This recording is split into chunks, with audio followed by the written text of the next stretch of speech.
अस्सलाम वालेकुम नाज़रीन। हुजूर अकरम सल्लल्लाहु अलैहि वसल्लम का रात भर रोते रहना।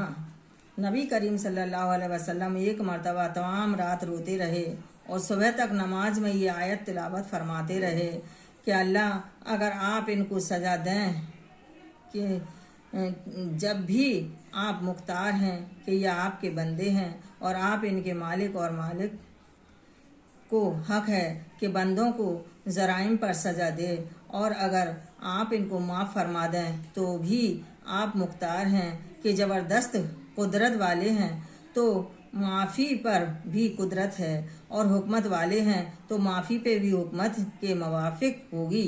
इमाम आज़म रज़ी अल्लाह अन्हा के मुतालिक भी नकल किया गया है कि वो एक शब तमाम रात पढ़ते रहे और रोते रहे।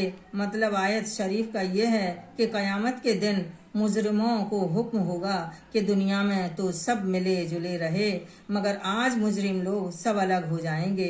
एक गैर मुजरिम अलहदा इसको हुक्म सुनकर जितना भी रोया जाए थोड़ा है कि ना मालूम अपना शुमार मुजरिमों में होगा या फरमाबरदारों में।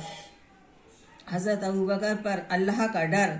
हज़रत अबू बकर सिद्दीक रज़ी अल्लाह अन्हुम जो बजमा अहले सुन्नत अंबिया के अलावा तमाम दुनिया के आदमियों से अफजल हैं, और इनका जन्नती होना यकीनी है कि खुद हुजूर अक़दस सल्लल्लाहु अलैहि वसल्लम उनको जन्नती होने की बसारत दी, बल्कि जन्नतियों की एक जमात का फरमाबरदार बताया और जन्नत के सब दरवाज़ों से उनकी पुकार और बुलावे की खुशखबरी दी, और ये भी फरमाया कि मेरी उम्मत में सबसे पहले अबू बकर जन्नत में दाखिल होंगे।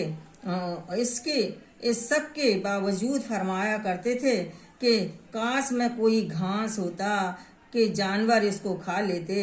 कभी फरमाते थे कि काश में किसी मोमिन के बदन का बाल होता।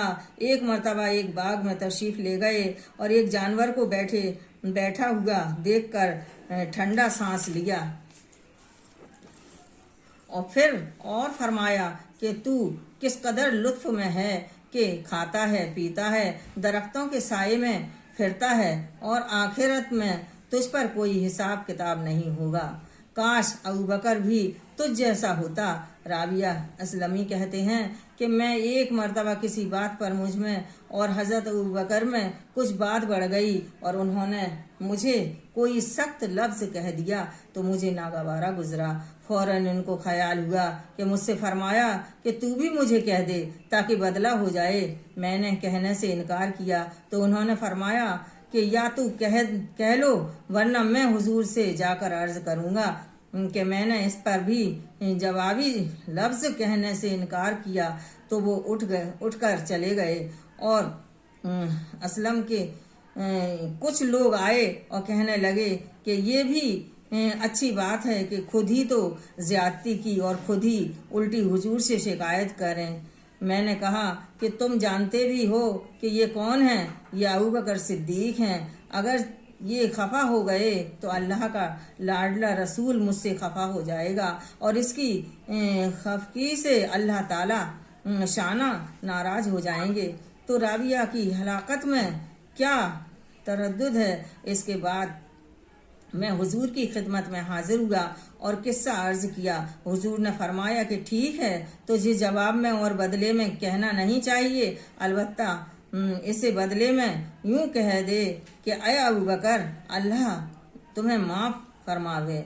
और यह है कि अल्लाह का खौफ एक मामूली से कलमे में हज़रत अबू बकर सिद्दीक को बदला का इस कदर फिक्र और एहतमाम हुआ कि अव्वल खुद दरख्वास्त की और फिर हुजूर के वास्ते इसका इरादा फरमाया कि राबिया बदला ले लें। आज हम सैकड़ों बातें एक दूसरे को कह देते हैं, इसका ख्याल भी नहीं रहता कि इसका आखिरत में बदला भी लिया जाएगा या हिसाब किताब भी होगा। सुभान अल्लाह।